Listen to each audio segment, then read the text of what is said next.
Chapitre 21. Jésus aux apôtres et aux disciples. Ils sont sur une autre montagne, plus garnie encore de bois, non loin de Nazareth, à laquelle mène une route qui côtoie la base de la montagne. Jésus les fait asseoir en cercle. Les plus proches sont les apôtres, et derrière eux, les disciples, ceux des 72 qui ne sont pas allés çà et là.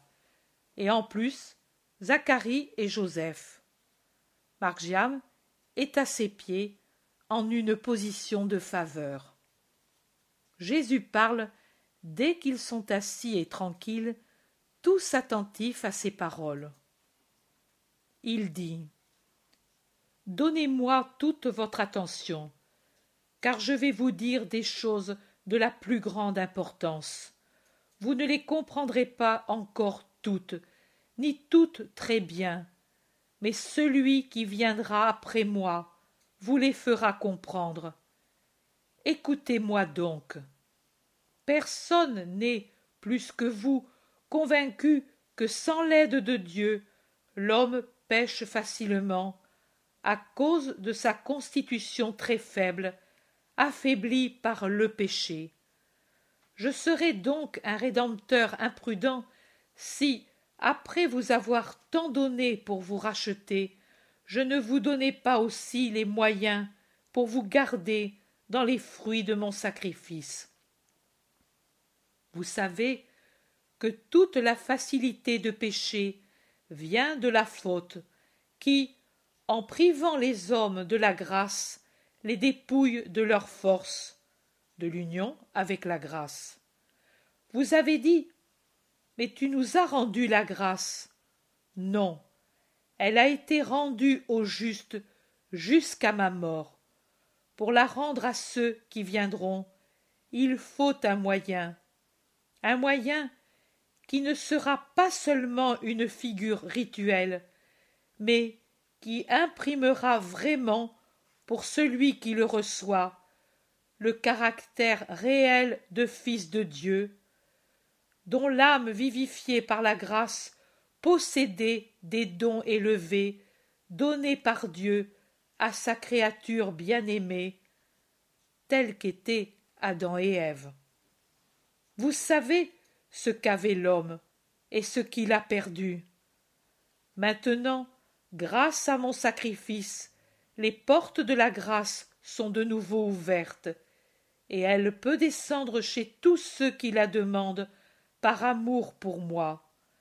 À cause de cela, les hommes auront le caractère de fils de Dieu, par les mérites du premier-né entre les hommes, de celui qui vous parle, votre Rédempteur, votre Pontife éternel, votre frère dans le Père, votre Maître. Ce sera par Jésus-Christ, et grâce à Jésus-Christ, que les hommes présents et à venir pourront posséder le ciel et jouir de Dieu, fin dernière de l'homme. Jusqu'alors, les justes, les plus justes, bien que circoncis comme fils du peuple élu, ne pouvaient atteindre ce but. Leur vertu était prise en considération par Dieu, leur place préparée dans le ciel. Mais le ciel leur était fermé, et la jouissance de Dieu leur était refusée, parce que, sur leurs âmes, par terre bénie, fleurie de toutes les vertus, il y avait aussi l'arbre maudit de la faute d'origine, et aucune action, si sainte qu'elle fût, ne pouvait le détruire, et on ne peut entrer dans le ciel avec les racines et le feuillage d'un arbre aussi maléfique. Au jour de la parascève, le soupir des patriarches et des prophètes et de tous les justes d'Israël s'apaisa dans la joie de l'accomplissement de la rédemption. Les âmes, plus blanches que la neige de montagne à cause de leur vertu, perdirent aussi l'unique tache qui les excluait du ciel. Mais le monde continue, des générations et des générations se lèvent et se lèveront. Des peuples et des peuples viendront au Christ. Le Christ peut-il mourir à chaque nouvelle génération pour la sauver, ou pour tout peuple qui vient à lui? Non, le Christ est mort une seule fois, et il ne mourra jamais plus, éternellement. Alors, ces générations, ces peuples, doivent-ils devenir sages grâce à ma parole, mais ne pas posséder le ciel, ni jouir de Dieu, parce que lésés par la faute originelle? Non, ce ne serait pas même juste, ni pour eux, car il serait vain leur amour pour moi, ni pour moi, qui serais mort pour un trop petit nombre. Et alors, comment concilier des choses différentes? Quel nouveau miracle fera le Christ, qui en a déjà tant fait, avant de quitter le monde pour le ciel, après avoir aimé les hommes, jusqu'à vouloir mourir pour eux? Il en a déjà fait un, en vous laissant son corps et son sang comme nourriture fortifiante et sanctifiante, et pour vous rappeler son amour, en vous donnant le commandement de faire ce que j'ai fait en souvenir de moi, et comme moyen de sanctification pour les disciples, et les disciples des disciples, jusqu'à la fin des siècles. Mais ce soir-là, alors que vous étiez déjà purifiés extérieurement, vous rappelez-vous ce que j'ai fait? J'ai ceint une serviette, et je vous ai lavé les pieds. Et à l'un de vous, qui se scandalisait de ce geste trop humiliant, j'ai dit: si je ne te lave pas, tu n'auras pas de part avec moi. Vous n'avez pas compris ce que je voulais dire, de quelle part je parlais, quel geste symbolique je faisais. Voilà, je vous le dis. En plus de vous avoir enseigné l'humilité et la nécessité d'être pur pour arriver à faire partie de mon royaume, en plus de vous avoir fait observer avec bienveillance que Dieu, de quelqu'un qui est juste et donc pur dans son esprit et son intelligence, exige uniquement un dernier bain pour la partie qui nécessairement se souille, avec le plus de facilité même chez les justes, à cause seulement de la poussière que la nécessité de vivre parmi les hommes dépose sur les membres propres, sur la chair.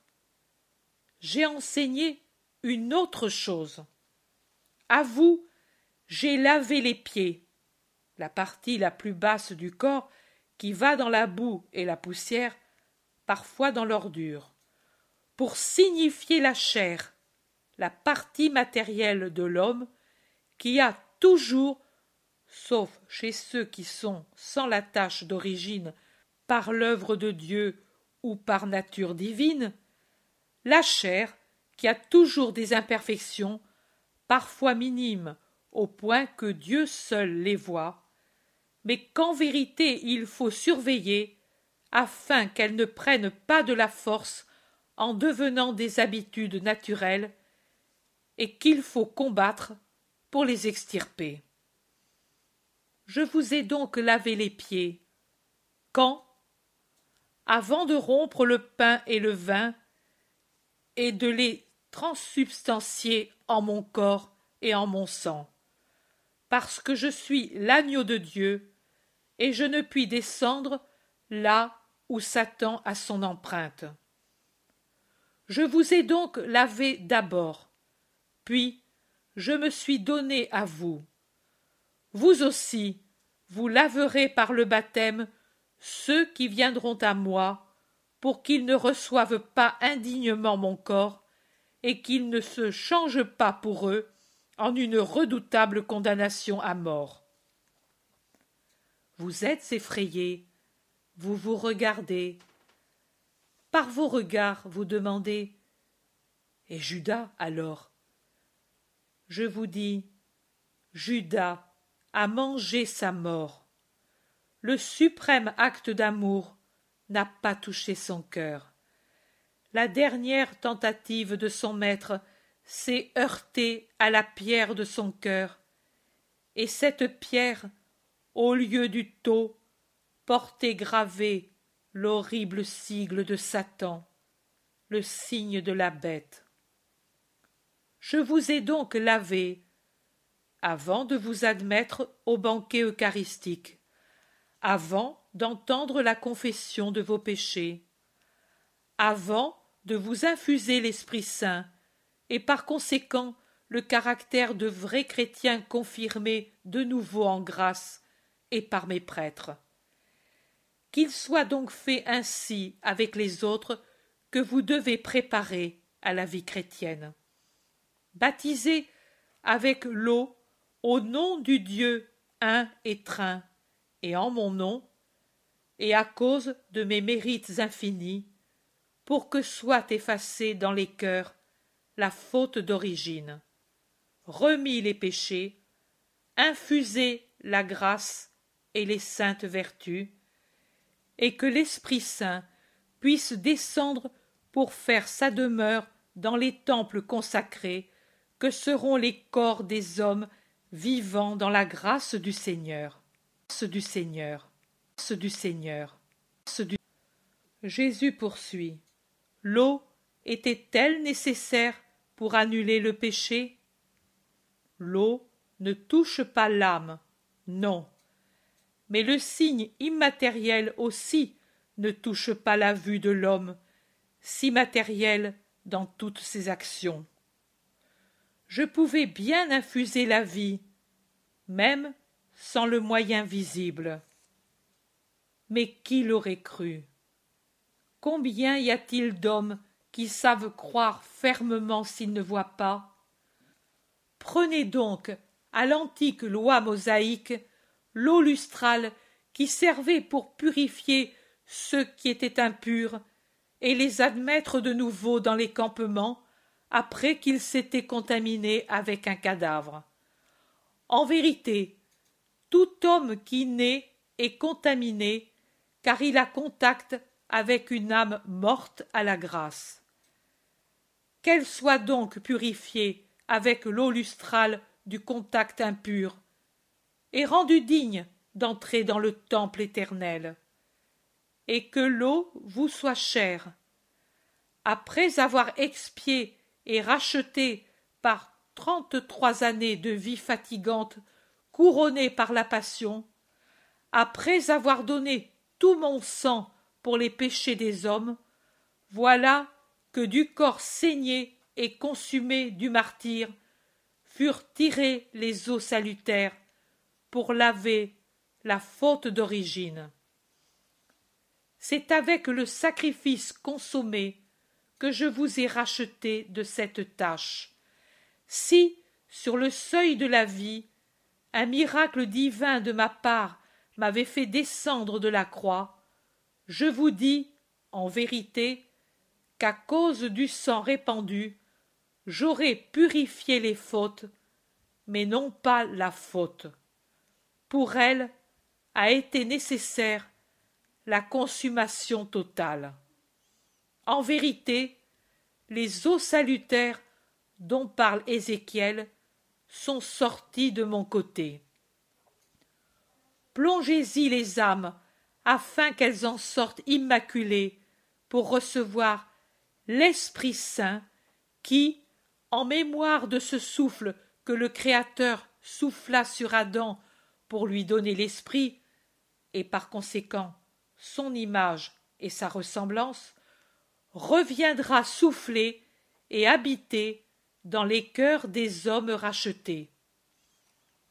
Baptisés de mon baptême, mais au nom du Dieu trin, car en vérité, si le Père n'avait pas voulu, et l'Esprit Saint opéré, le Verbe ne se serait pas incarné, et vous n'auriez pas eu la rédemption.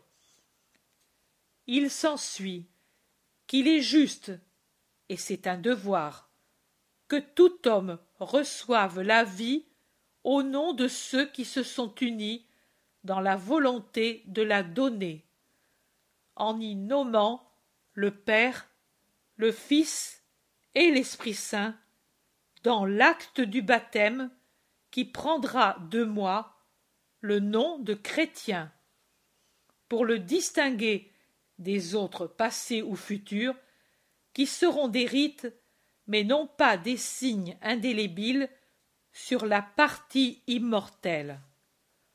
Prenez le pain et le vin comme je l'ai fait, et en mon nom bénissez-les, partagez-les et distribuez-les, et que les chrétiens se nourrissent de moi.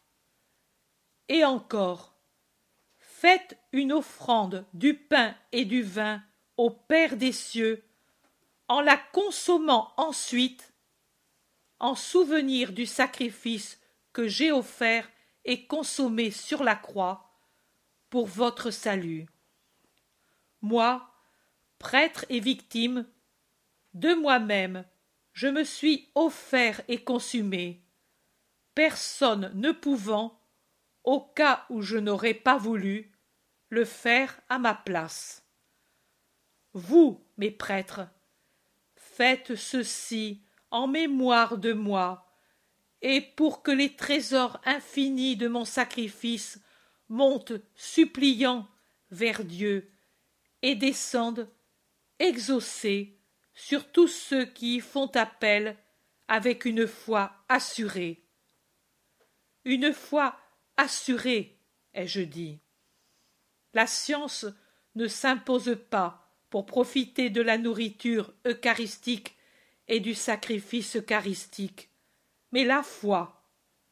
Foi que dans ce pain et dans ce vin, que quelqu'un, autorisé par moi et par ceux qui viendront après moi, vous, toi, Pierre, nouveau pontife de l'Église nouvelle, toi, Jacques d'Alphée, toi, Jean, toi, André, toi, Simon, toi, Philippe, toi, Barthélemy, toi, Thomas, toi, Jude Thaddée, toi, Matthieu, toi, Jacques de Zébédée, que quelqu'un consacrera en mon nom. C'est mon vrai corps, mon vrai sang, et que celui qui s'en nourrit me reçoit en chair, sang, âme et divinité, et que celui qui m'offre réellement offre Jésus-Christ comme lui s'est offert pour les péchés du monde. Un enfant ou un ignorant peut me recevoir aussi bien qu'un savant et un adulte, et un enfant et un ignorant auront les mêmes bienfaits du sacrifice offert comme en aura n'importe qui d'entre vous. Il suffit qu'il y ait en eux la foi et la grâce du Seigneur. Mais vous allez recevoir un nouveau baptême, celui de l'Esprit Saint. Je vous l'ai promis, et il vous sera donné. L'Esprit Saint lui-même descendra sur vous. Je vous dirai quand, et vous serez remplis de lui dans la plénitude des dons sacerdotaux.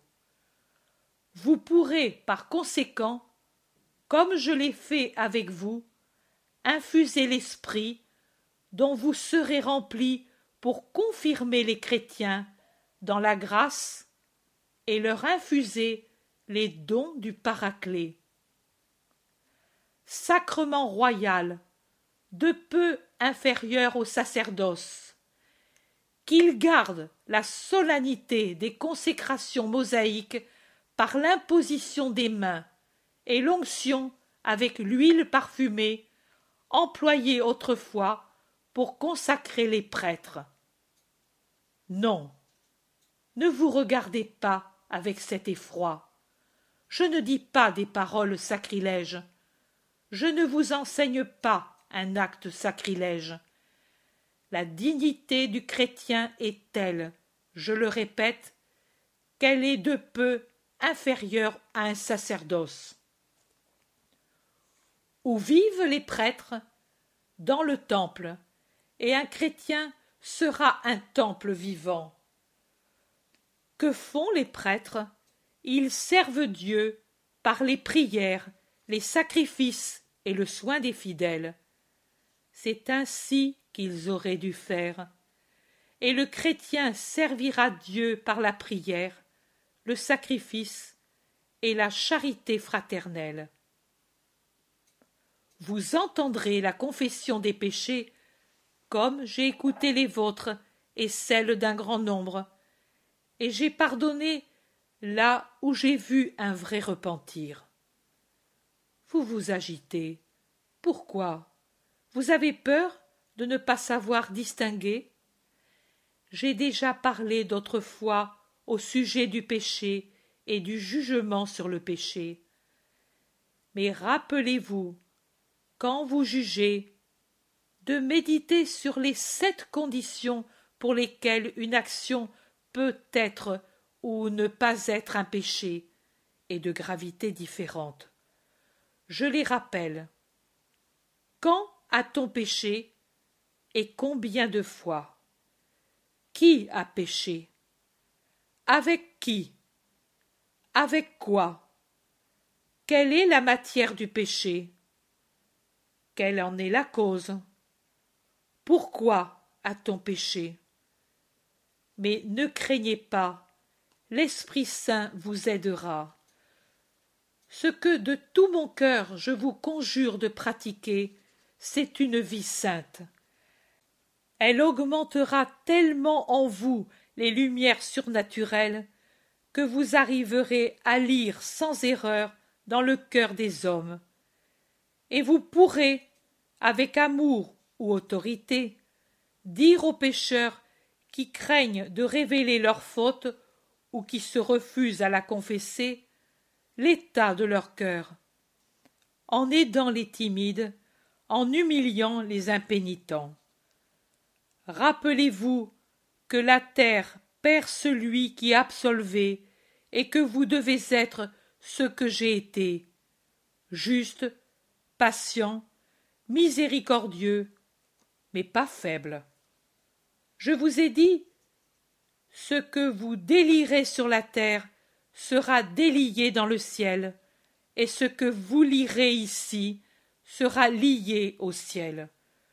Jugez par conséquent avec réflexion et mesure tout homme, sans vous laisser corrompre par la sympathie ou l'antipathie, par des cadeaux ou des menaces, impartiaux en tout et pour tous, comme les dieux, en vous rappelant la faiblesse de l'homme et les embûches de ses ennemis. Je vous rappelle que, parfois, Dieu permet les chutes de ceux qu'il a choisis, non parce qu'il lui plaît de les voir tomber, mais parce que d'une chute peut venir dans l'avenir un bien plus grand. Tendez donc la main à celui qui tombe, car vous ne savez pas si cette chute n'est pas la crise décisive d'un mal qui meurt pour toujours, en laissant dans le sang une purification qui produit le salut. Dans notre cas, qui produit la sainteté. Soyez donc sévères avec ceux qui n'auront pas respecté mon sang et qui, l'âme purifiée par le bain divin, se jetteront 1 et 100 fois dans la boue. Ne les maudissez pas, mais soyez sévères, exhortez-les, avertissez-les 70 fois 7 fois, et ne recourez au châtiment extrême de les séparer du peuple élu que quand leur obstination dans une faute qui scandalise les frères vous oblige à agir pour ne pas vous rendre complice de leurs actions. Rappelez-vous ce que j'ai dit. Si ton frère a péché, corrige-le entre toi et lui seulement. S'il ne t'écoute pas, corrige-le en présence de 2 ou 3 témoins. Si cela ne suffit pas, fais-le savoir à l'Église.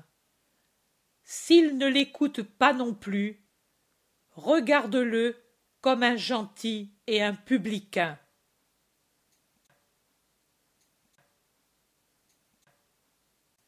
Jésus poursuit.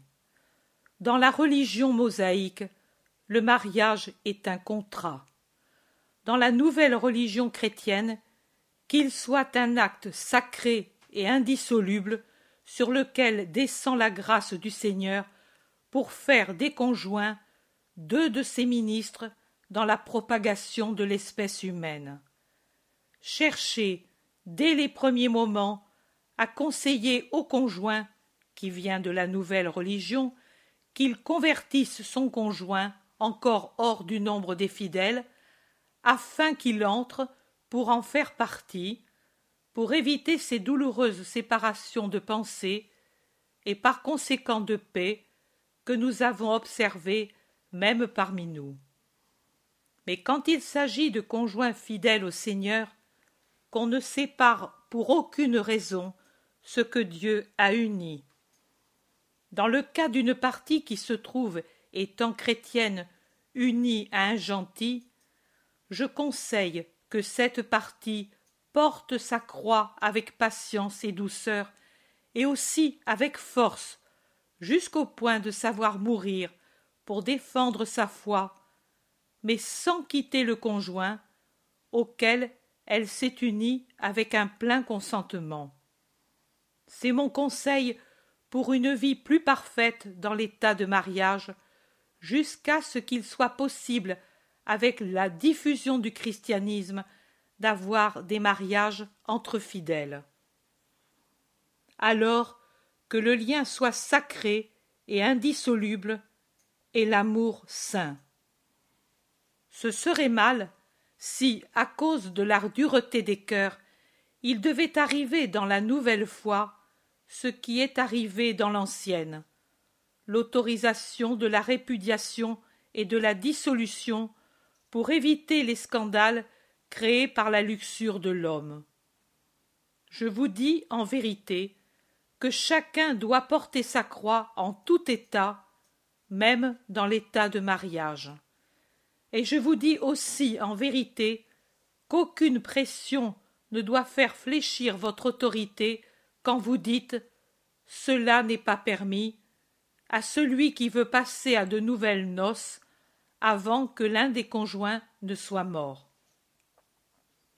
Il vaut mieux, c'est moi qui vous le dis, qu'une partie en décomposition se détache, seule ou suivie par d'autres, plutôt que, pour la retenir dans le corps de l'Église, on accorde des choses contraires à la sainteté du mariage, en scandalisant les humbles et en leur faisant faire des réflexions défavorables à l'intégrité sacerdotale et sur la valeur de la richesse ou de la puissance. Les noces sont un acte grave et saint, et pour vous le montrer, j'ai pris part aux noces et j'y ai accompli mon premier miracle. Mais malheur si elles dégénèrent en luxure et en caprice. Le mariage, contrat naturel entre l'homme et la femme, qu'il s'élève dorénavant à un contrat spirituel par lequel les âmes de 2 personnes qui s'aiment jurent de servir le Seigneur dans leur amour réciproque, offert à lui, pour obéir à son commandement de procréer, pour donner des fils au Seigneur. Et encore, Jacques, te souviens-tu de la conversation sur le Carmel? Dès ce moment, je t'ai parlé de cela, mais les autres ne savent pas. Vous avez vu Marie de Lazare oindre mes membres à la scène du sabbat à Béthanie. Je vous ai dit alors, elle m'a préparé pour la sépulture. En vérité, elle l'a fait. Non pour la sépulture, car elle croyait encore éloigner cette douleur, mais pour purifier et embaumer mes membres de toutes les impuretés de la route, pour que je monte sur le trône parfumé d'huile balsamique. La vie de l'homme est une route. L'entrée de l'homme dans l'autre vie devrait être une entrée dans le royaume. Tout roi est oint et parfumé avant de monter sur son trône et de se montrer à son peuple. Le chrétien aussi est un fils de roi qui parcourt sa route, qui se dirige vers le royaume où le Père l'appelle. La mort du chrétien n'est que l'entrée dans le royaume pour monter sur le trône que le Père lui a préparé.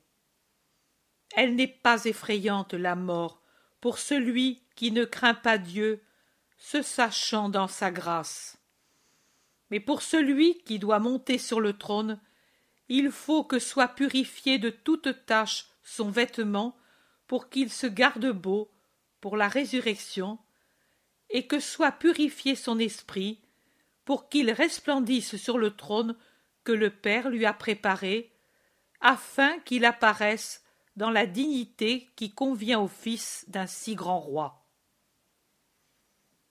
Qu'elle fasse grandir la grâce, qu'elle efface les péchés dont l'homme a un plein repentir, qu'elle suscite un élan ardent vers le bien, qu'elle donne la force pour le combat suprême.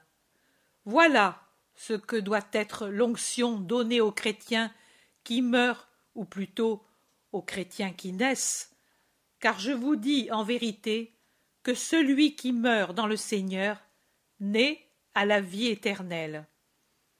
Répétez le geste de Marie sur les membres des élus, et que personne ne le considère comme indigne de lui. J'ai accepté cette huile balsamique de la part d'une femme, que tout chrétien s'en tienne honoré comme d'une grâce suprême de la part de l'Église dont il est l'enfant, et l'accepte d'un prêtre pour laver les dernières taches. Et que tout prêtre soit heureux de faire l'acte d'amour de Marie envers le Christ souffrant sur le corps d'un frère qui meurt. En vérité, je vous dis que ce que vous ne m'avez pas fait alors, en laissant une femme faire mieux que vous, et vous y pensez maintenant avec tant de douleur, vous pouvez le faire à l'avenir, et autant de fois qu'avec amour vous vous pencherez sur quelqu'un qui meurt pour le préparer à la rencontre avec Dieu. Je suis dans les mendiants et dans les mourants, dans les pèlerins, dans les orphelins, dans les veuves, dans les prisonniers, en ceux qui ont faim, soif ou froid, en ceux qui sont affligés ou fatigués. Je suis dans tous les membres de mon corps mystique, qu'est l'union de tous mes fidèles. Aimez-moi en eux, et vous réparerez vos manques d'amour si nombreux en me donnant une grande joie et en vous donnant une si grande gloire.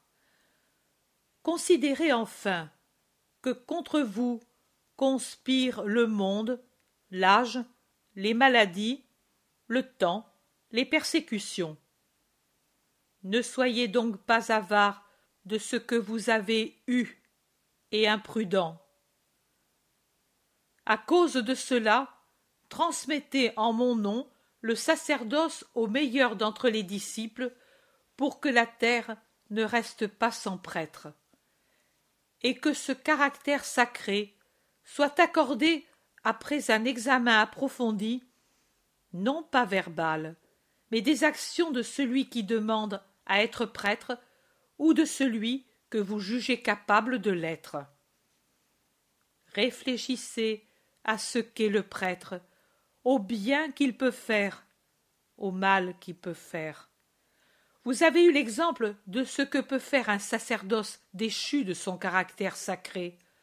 En vérité, je vous dis qu'à cause des fautes du temple, cette nation sera dispersée. Mais je vous dis aussi en vérité que la terre sera pareillement détruite quand l'abomination de la désolation entrera dans le nouveau sacerdoce en conduisant les hommes à l'apostasie pour embrasser les doctrines d'enfer. Alors surgira le fils de Satan, et les peuples gémiront dans une terrible épouvante, un petit nombre restant fidèle au Seigneur, et alors aussi, dans des convulsions horribles, viendra la fin avec la victoire de Dieu et de ses élus peu nombreux, et la colère de Dieu sur tous les maudits. Malheur, 3 fois malheur, si pour ce petit nombre il n'y aura pas des saints, les derniers pavillons du temple du Christ. Malheur, 3 fois malheur, si pour réconforter les derniers chrétiens, il n'y aura pas de vrais prêtres comme il y en aura pour les premiers. En vérité, la dernière persécution sera horrible, car ce ne sera pas une persécution d'hommes, mais du fils de Satan et de ses partisans. Des prêtres, plus que prêtres, devront être ceux de la dernière heure. Tellement féroce sera la persécution des hordes de l'Antéchrist. Semblable à l'homme vêtu de lin qui est assez saint pour rester aux côtés du Seigneur, dans la vision d'Ézéchiel, ils devront, infatigables, marquer par leur perfection un taux sur les esprits des peu nombreux fidèles pour que les flammes de l'enfer n'effacent pas ce signe. Des prêtres, des anges agitant l'encensoir chargé des encens de leur vertu pour purifier l'air des miasmes de Satan. Des anges, plus que des anges, d'autres Christ, d'autres moi-même, pour que les fidèles du dernier temps puissent persévérer jusqu'à la fin. C'est cela qu'ils devront être.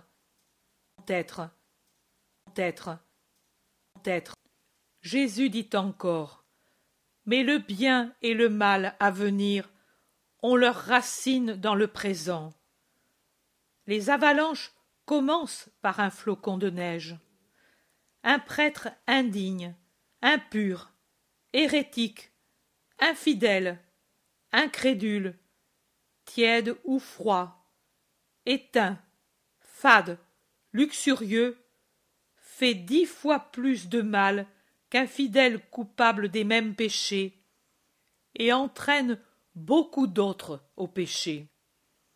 Le relâchement dans le sacerdoce, l'accueil de doctrines impures, l'égoïsme, l'avidité, la concupiscence dans le sacerdoce, vous savez où cela débouche? Dans le déicide. Or, dans les siècles futurs, le Fils de Dieu ne pourra plus être tué. Mais la foi en Dieu, l'idée de Dieu, oui. Ainsi s'accomplira un déicide encore plus irréparable parce que sans résurrection. Oh, il pourra s'accomplir. Oui, je vois. Il pourra s'accomplir à cause des trop nombreux Judas de Kériote, des siècles à venir. Horreur! Mon Église sortit de ses gonds par ses propres ministres. Et moi qui la soutiens à l'aide des victimes. Et eux, les prêtres, qui auront uniquement l'habit et non l'âme du prêtre, qui aident le bouillonnement des eaux agitées par le serpent infernal contre ta barque, ô Pierre. Debout, lève-toi, transmets cet ordre à tes successeurs. La main au timon, le fouet sur les naufragés qui ont voulu naufrager et tentent de faire naufrager la barque de Dieu. Frappe, mais sauve et avance. Sois sévère, car il est juste de frapper les brigands. Défends le trésor de la foi. Tiens en haut la lumière comme un phare au-dessus des eaux bouleversées, pour que ceux qui suivent ta barque voient et ne périssent pas. Pasteur et timonier pour les temps redoutables, recueille, guide, soulève mon évangile, parce que le salut se trouve en lui, et pas dans une autre science. Il viendra des temps où, comme pour nous d'Israël, et encore plus profondément, le sacerdoce croira être une classe choisie parce qu'il connaît le superflu et ne connaît plus l'indispensable, ou le connaît dans la forme morte dans laquelle maintenant les prêtres connaissent la loi, dans son vêtement, exagérément alourdi de franges, mais pas dans son esprit. Il viendra des temps où tous les livres se substitueront au livre, et celui-ci, on s'en servira seulement comme quelqu'un qui doit forcément employer un objet, le manie mécaniquement, comme un paysan laboure, ensemence, récolte, sans méditer sur la merveilleuse providence qu'est cette multiplication de semences qui chaque année se renouvelle, une semence jetée dans la terre que l'on a remuée, qui devient tige, épi, puis farine, et puis pain, grâce au paternel amour de Dieu. Qui, en mettant dans sa bouche une bouchée de pain, élève son esprit vers celui qui a créé la première semence, et depuis des siècles l'a fait renaître et croître en dosant les pluies et la chaleur pour qu'elle s'ouvre et se dresse et mûrisse sans pourrir ou sans brûler? De même, il viendra un temps où on enseignera l'Évangile scientifiquement bien, spirituellement mal. Or, qu'est la science si la sagesse fait défaut? C'est de la paille qui gonfle et ne nourrit pas. Et, en vérité, je vous dis qu'un temps viendra où trop de prêtres seront semblables à des paillets gonflés, paillets orgueilleux qui plastronneront dans leur orgueil d'être tellement enflés, comme s'ils s'étaient donné d'eux-mêmes tous ces épis qui ont couronné la paille, ou comme si les épis se trouvaient encore à l'extrémité des brins de paille, et croiront être tout parce que, au lieu de la poignée de grains, la vraie nourriture qu'est l'esprit de l'Évangile, ils auront toute cette paille, un monceau. Un monceau. Mais la paille peut-elle suffire? Elle ne suffit pas même pour le ventre des bêtes de somme, et si leur maître ne fortifie pas les animaux avec de l'avoine et des herbes fraîches, les animaux nourris de la seule paille dépérissent et finissent par mourir.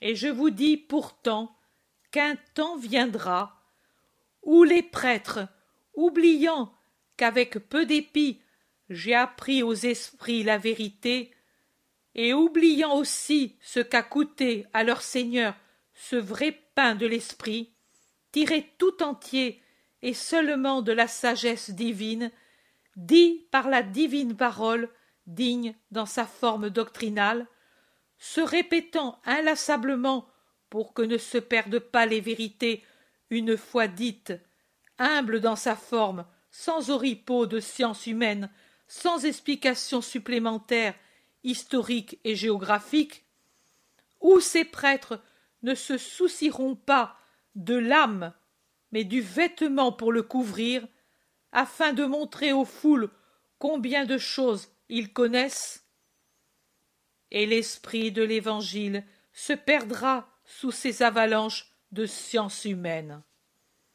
Et s'ils ne le possèdent pas, comment pourront-ils le transmettre? Que donneront aux fidèles ces paillets gonflés? De la paille, Quelle nourriture en auront les esprits des fidèles? Autant qu'il en faut pour traîner une vie languissante. Quels fruits mûriront de cet enseignement et de la connaissance imparfaite de l'Évangile? Un refroidissement des cœurs, une substitution de doctrines hérétiques, de doctrines et d'idées encore plus qu'hérétiques, à l'unique, véritable doctrine, une préparation du terrain pour la bête, pour son règne éphémère de gel, de ténèbres et d'horreur. En vérité, je vous dis que, comme le Père et Créateur multiplie les étoiles pour que le ciel ne se dépeuple pas à cause de celles qui périssent une fois leur vie terminée, de même je devrais évangéliser 100 et 1000 fois des disciples que je disséminerai parmi les hommes et dans les siècles. Et je vous dis aussi en vérité que leur sort sera semblable au mien. La synagogue et les orgueilleux les persécuteront comme ils m'ont persécuté. Mais, aussi bien eux que moi, nous avons notre récompense, celle de faire la volonté de Dieu et de le servir jusqu'à la mort de la croix, pour que sa gloire resplendisse et que sa connaissance ne périsse pas.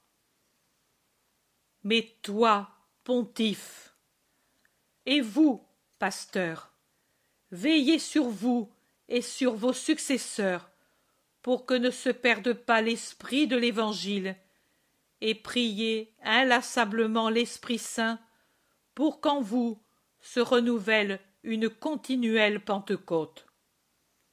Vous ne savez pas ce que je veux dire, mais bientôt vous le saurez. Afin que vous puissiez comprendre tous les idiomes, afin que vous puissiez choisir mes voix et les distinguer de celles du singe de Dieu, Satan. Et ne laissez pas tomber dans le vide mes futures voix. Chacune d'elles est une miséricorde de ma part pour vous venir en aide, et elles seront d'autant plus nombreuses que pour des raisons divines, je verrai que le christianisme a besoin d'elles pour surmonter les bourrasques des temps. Berger et timonier, Pierre. Berger et timonier. Il ne te suffira pas un jour d'être berger si tu n'es pas marin, et d'être marin si tu n'es pas berger. Tu devras être l'un et l'autre, pour garder réunis les agneaux que des tentacules infernaux et des griffes féroces chercheront à arracher ou bien séduiront par des musiques mensongères de promesses impossibles, et pour faire avancer la barque prise par tous les vents du septentrion et du midi et de l'orient et de l'occident, fouettée et battue par les forces des profondeurs, atteinte des flèches des archers de la bête, brûlée par l'haleine du dragon et balayée sur ses bords par sa queue, de sorte que les imprudents seront brûlés et périront en tombant dans l'eau bouleversée.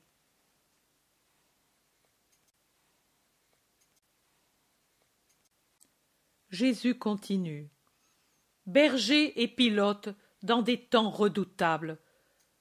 Ta boussole, c'est l'Évangile. En lui se trouve la vie et le salut, et tout y est dit. Il s'y trouve tous les articles du Code saint et la réponse pour les cas multiples des âmes. Et fais en sorte que les prêtres et les fidèles ne s'en écartent pas. Fais en sorte qu'il ne vienne pas de doute sur lui, qu'on ne l'altère pas, qu'on ne le change pas, qu'on ne le falsifie pas. L'Évangile, c'est moi-même, de ma naissance à ma mort. Dans l'Évangile se trouve Dieu, car en lui se manifeste les œuvres du Père, du Fils, de l'Esprit Saint. L'Évangile est amour. J'ai dit, ma parole est vie. J'ai dit, Dieu est charité. Que les peuples connaissent donc ma parole, et qu'ils aient en eux l'amour, c'est-à-dire Dieu, pour avoir le royaume de Dieu. Car celui qui n'est pas en Dieu n'a pas en lui la vie. Car ceux qui n'accueilleront pas la parole du Père ne pourront être une seule chose avec le Père, avec moi et avec l'Esprit Saint dans le ciel, et ils ne pourront pas appartenir au seul bercail qui est saint comme je le veux. Ce ne seront pas des sarments unis à la vigne, car celui qui repousse en tout ou en partie ma parole est un membre dans lequel ne circule plus la sève de la vie. Ma parole est un suc qui nourrit, qui fait grandir et porter des fruits. Tout cela, vous le ferez en mémoire de moi qui vous l'ai enseigné. J'aurais encore à vous dire sur ce dont je vous ai parlé maintenant, mais j'ai seulement jeté la semence. L'Esprit Saint vous la fera germer. J'ai voulu vous donner moi-même la semence, car je connais vos cœurs, et je sais comment la peur vous ferait hésiter pour des commandements spirituels, immatériels. La peur d'une erreur paralyserait pour vous toute volonté. C'est pour cela que je vous ai parlé le premier de toutes les choses. Ensuite, le Paraclet vous rappellera mes paroles et vous les développera en détail. Et vous ne craindrez pas, car vous vous rappellerez que la première semence, c'est moi qui vous l'ai donnée. Laissez-vous conduire par l'Esprit Saint.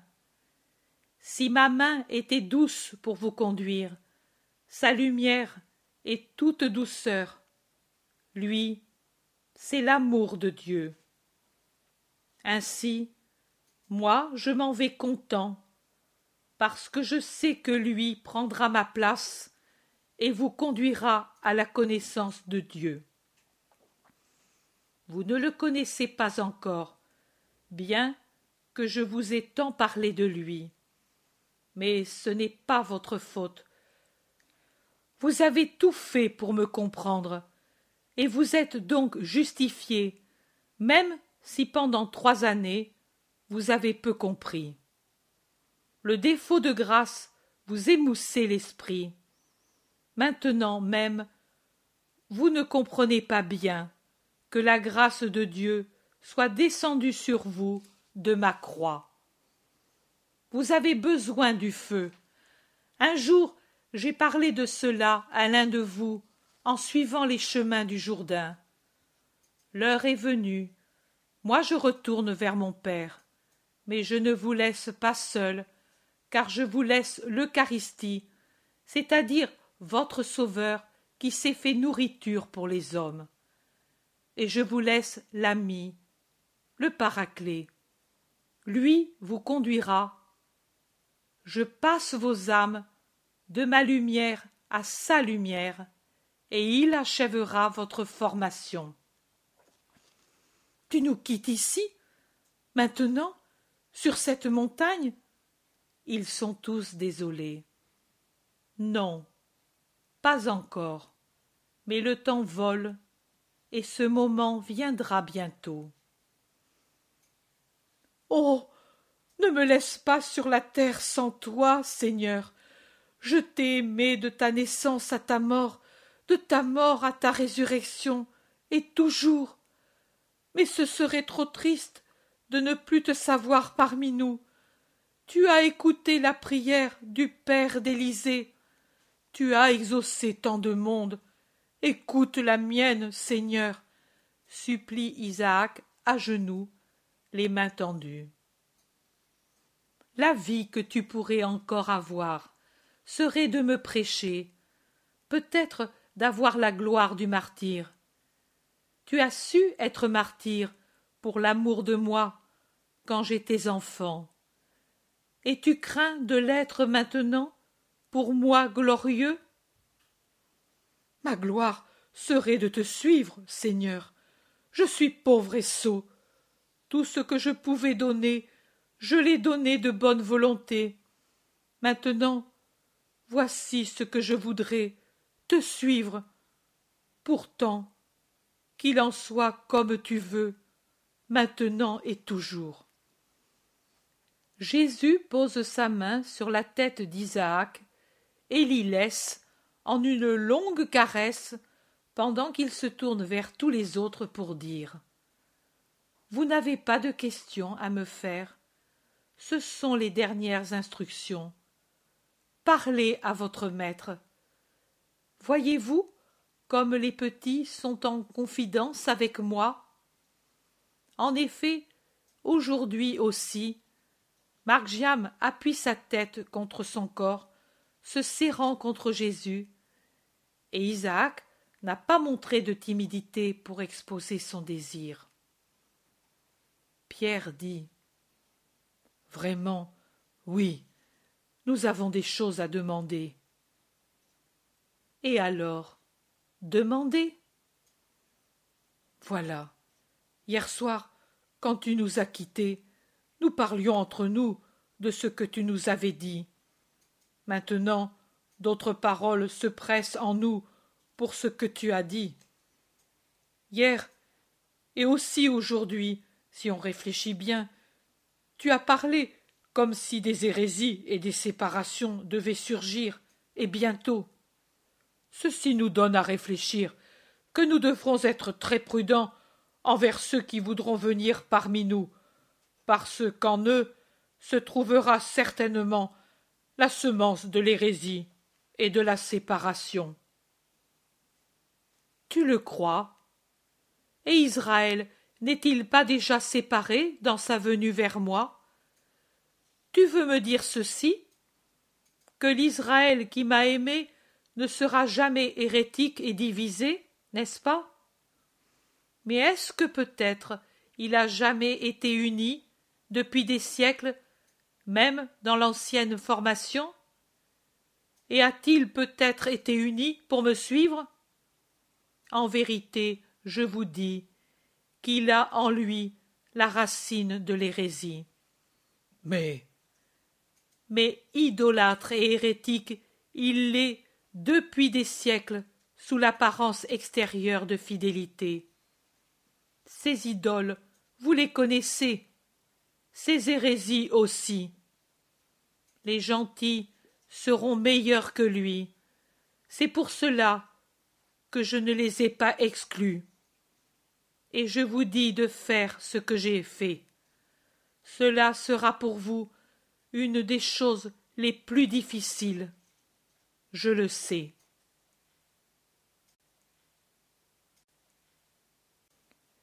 Jésus leur dit encore: Mais rappelez-vous les prophètes. Ils prophétisent la vocation des gentils et la dureté des Juifs.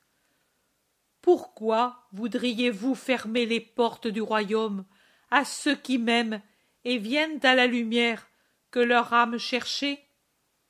Les croyez-vous plus pécheurs que vous, parce que jusqu'à présent ils n'ont pas connu Dieu, parce qu'ils ont suivi leur religion et la suivront tant qu'ils ne seront pas attirés par la nôtre? Vous ne le devez pas. Moi je vous dis que souvent ils sont meilleurs que vous, parce que, bien qu'ayant une religion qui n'est pas sainte, ils savent être justes. Les justes ne manquent pas, dans aucune nation et aucune religion. Dieu regarde les œuvres des hommes et non leurs paroles. Et s'il voit qu'un gentil, à cause de la justice de son cœur, fait naturellement ce que la loi du Sinaï commande, pourquoi devrait-il le considérer comme méprisable?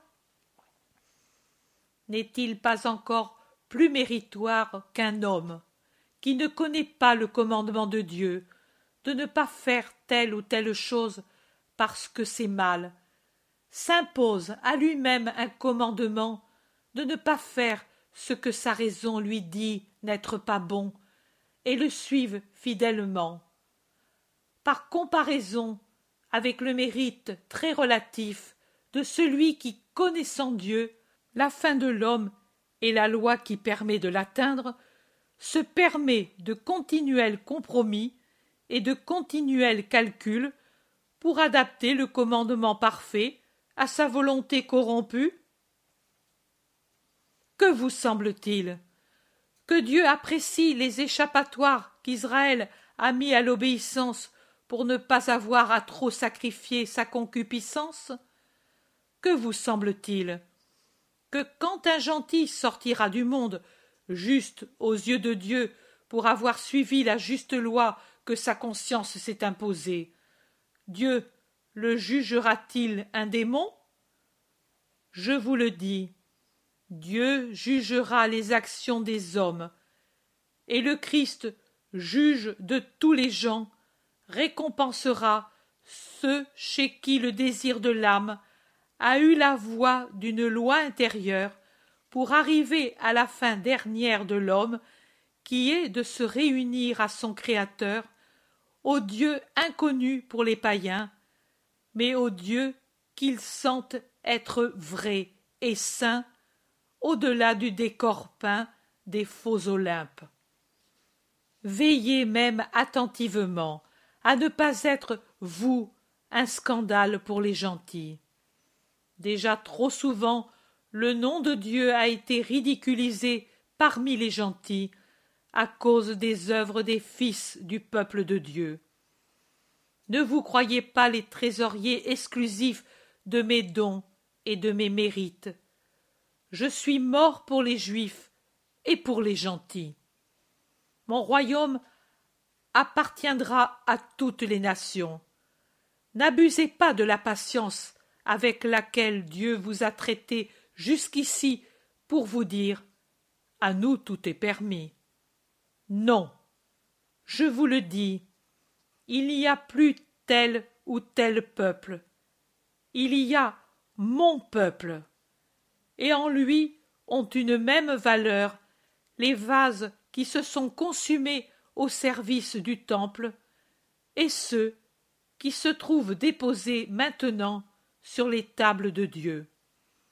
Et même beaucoup de vases qui se sont consumés au service du temple, mais non pas de Dieu, seront jetés au rebut, et on mettra à leur place sur l'autel des vases qui ne connaissent pas encore l'encens, l'huile, le vin ou le baume, mais désirent s'en remplir et de servir à la gloire du Seigneur. N'exigez pas beaucoup des gentils, il suffit qu'ils aient la foi et obéissent à ma parole. Une nouvelle circoncision se substitue à l'ancienne. L'homme, dorénavant, est circoncis dans son cœur, dans son esprit, mieux encore que dans son cœur, parce qu'au sang des circoncis, pour signifier la purification de la concupiscence qui a exclu Adam de la filiation divine, s'est substitué mon sang très pur. Lui est efficace chez celui dont le corps est circoncis, et aussi quand le corps ne l'est pas, pourvu qu'il ait mon baptême et renonce à Satan, au monde, à la chair par amour pour moi. Ne méprisez pas les incirconcis. Dieu n'a pas méprisé Abraham. À cause de sa justice, il le choisit comme chef de son peuple avant même que la circoncision ait mordu sa chair. Si Dieu s'est approché d'Abraham incirconcis pour lui transmettre ses ordres, vous pourrez approcher des incirconcis pour les instruire dans la loi du Seigneur.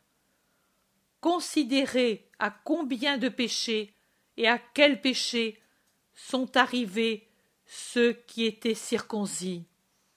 Ne soyez donc pas inexorables envers les gentils. Mais devrons-nous leur dire ce que tu nous as enseigné? Ils ne comprendront rien, car ils ne connaissent pas la loi. Vous le dites. Mais par hasard, Israël a-t-il compris, lui qui connaissait la loi et les prophètes? C'est vrai. Pourtant, faites attention. Vous direz ce que l'esprit vous suggérera verbalement, sans peur, sans vouloir agir par vous-même. Quand ensuite s'élèveront parmi les fidèles des faux prophètes qui présenteront leurs idées comme des idées inspirées, et seront les hérétiques, alors vous combattrez par des moyens plus fermes que la parole leurs doctrines hérétiques. Mais ne vous préoccupez pas. L'Esprit Saint vous guidera.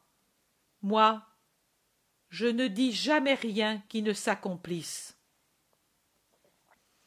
Et qu'en ferons-nous des hérétiques?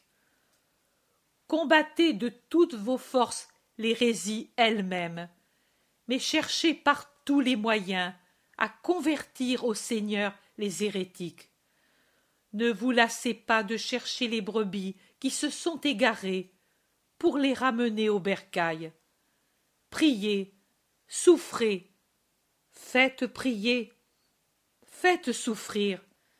Demandez l'aumône de sacrifice et de souffrance à ceux qui sont purs, bons, généreux, pour qu'ainsi se convertissent les frères. La passion du Christ se continue chez les chrétiens. Je ne vous ai pas exclu de cette grande œuvre qu'est la rédemption du monde.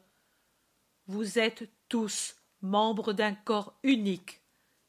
Aidez-vous entre vous, et que celui qui est fort et saint travaille pour les plus faibles, et que celui qui est uni tende la main aux frères éloignés et les appelle. Mais y seront-ils après avoir été frères dans une unique maison? Ils y seront. Et pourquoi? Pour tant de raisons. Ils porteront encore mon nom. Ils se glorifieront même de ce nom. Ils travailleront à le faire connaître. Ils contribueront à ce que je sois connu jusqu'aux extrémités de la terre. Laissez-les faire, car je vous le rappelle, celui qui n'est pas contre moi est pour moi. Mais, pauvres fils, leur travail sera toujours partiel, leur mérite toujours imparfait. Ils ne pourront être en moi s'ils sont séparés de la vigne. Leurs œuvres seront toujours incomplètes. Vous, je dis vous, pour parler à ceux de l'avenir, qui vous continueront, soyez où ils sont. Ne dites pas comme des pharisiens, je n'y vais pas pour ne pas me contaminer, ou comme des paresseux, je n'y vais pas puisqu'il y a déjà quelqu'un qui prêche le Seigneur, ou par poltronnerie, je n'y vais pas pour éviter qu'il me chasse. Allez, je vous le dis, allez, à toutes les nations, jusqu'aux confins du monde, pour que soit connue tout entière ma doctrine et mon unique Église, et que les âmes aient la possibilité d'y entrer pour en faire partie.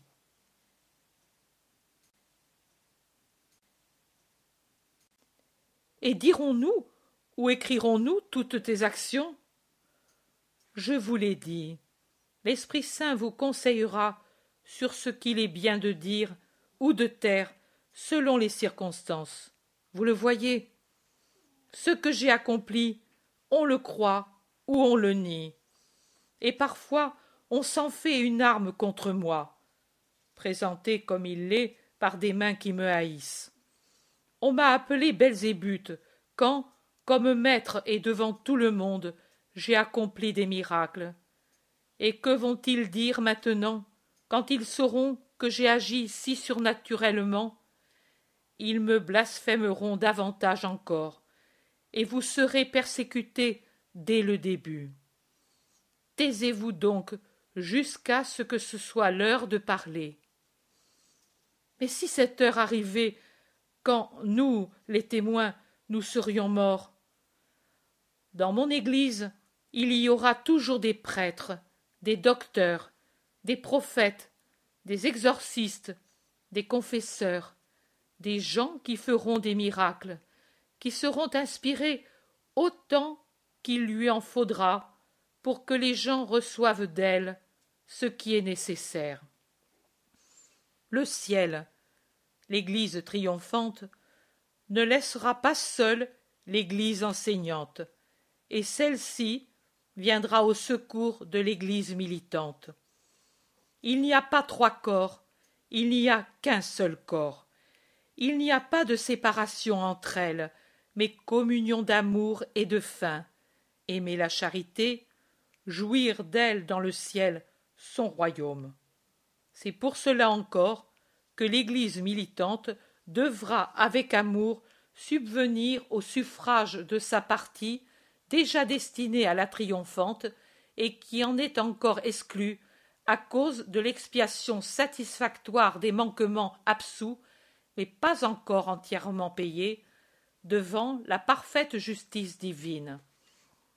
Tout dans le corps mystique doit se faire dans l'amour et par l'amour, car l'amour, c'est le sang qui circule en lui. Venez au secours des frères qui purgent leurs peines. Comme j'ai dit que les œuvres de miséricorde corporelle vous acquièrent une récompense dans le ciel, j'ai dit que de la même façon vous les procurent les œuvres spirituelles. Et en vérité, je vous dis que les suffrages pour les morts, pour qu'ils entrent dans la paix, est une grande œuvre de miséricorde dont Dieu vous bénira et dont vous seront reconnaissants ceux qui en profitent. Quand, à la résurrection de la chair, tous les hommes seront rassemblés devant le Christ leur juge, parmi ceux que je bénirai, il y aura aussi ceux qui ont eu de l'amour pour leurs frères, qui se purifiaient en offrant et en priant pour leur paix. Je vous le dis, pas une seule bonne action ne restera sans fruit, et beaucoup auront une vive splendeur dans le ciel, sans avoir prêché, administré, accompli des voyages apostoliques, embrassé des états spéciaux, mais seulement pour avoir prié et souffert, pour donner la paix à ceux qui se purifient, pour amener les mortels à la conversion.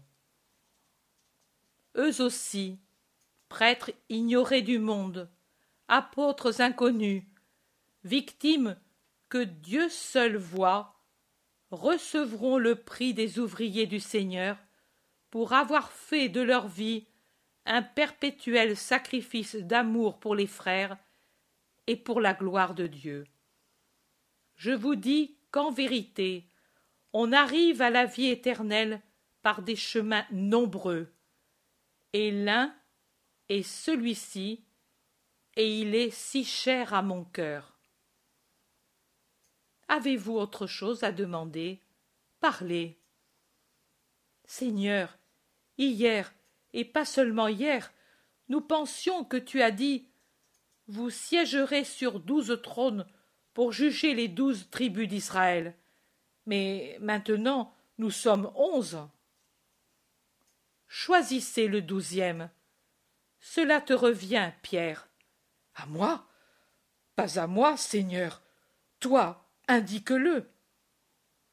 J'ai choisi mes 12 une fois, et je les ai formés. Puis j'ai choisi leur chef.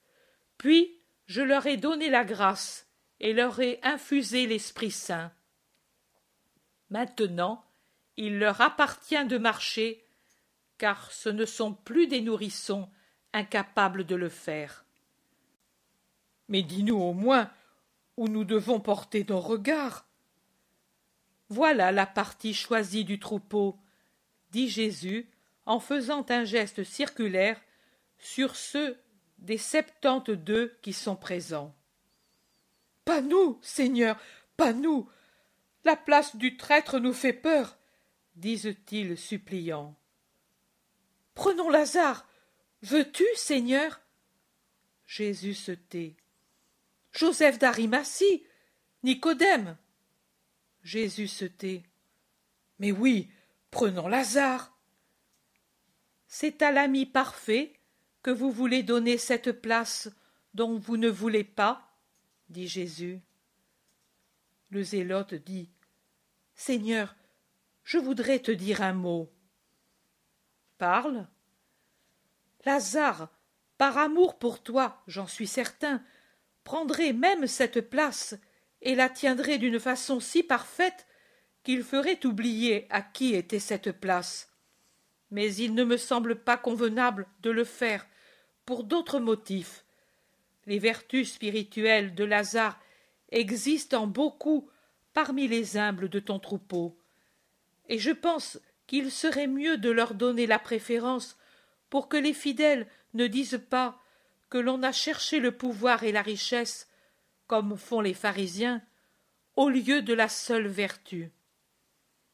Tu as bien parlé, Simon, et tu as d'autant bien parlé que tu as parlé avec justice, sans que ton amitié pour Lazare te mette un bâillon. Faisons alors de Margiam ton 12e apôtre. C'est un enfant. Moi, pour effacer ce vide horrible, j'accepterai, mais je n'en suis pas digne. Comment pourrais-je parler, moi, enfant, à des adultes? Seigneur, tu dois dire si j'ai raison. Tu as raison, mais ne vous hâtez pas. L'heure viendra, et vous serez étonnés alors d'avoir tous la même pensée. Priez en attendant. Moi je m'en vais. Retirez-vous pour prier. Pour le moment, je vous congédie. Arrangez-vous pour être tous à Béthanie pour le 14e jour de Ziv. Il se lève, pendant que tous s'agenouillent, prosternés, le visage dans l'herbe. Il est béni, et la lumière, sa servante, qui annonce et précède son arrivée, comme elle l'accueille à son départ, l'embrasse et le cache, en l'absorbant une fois encore.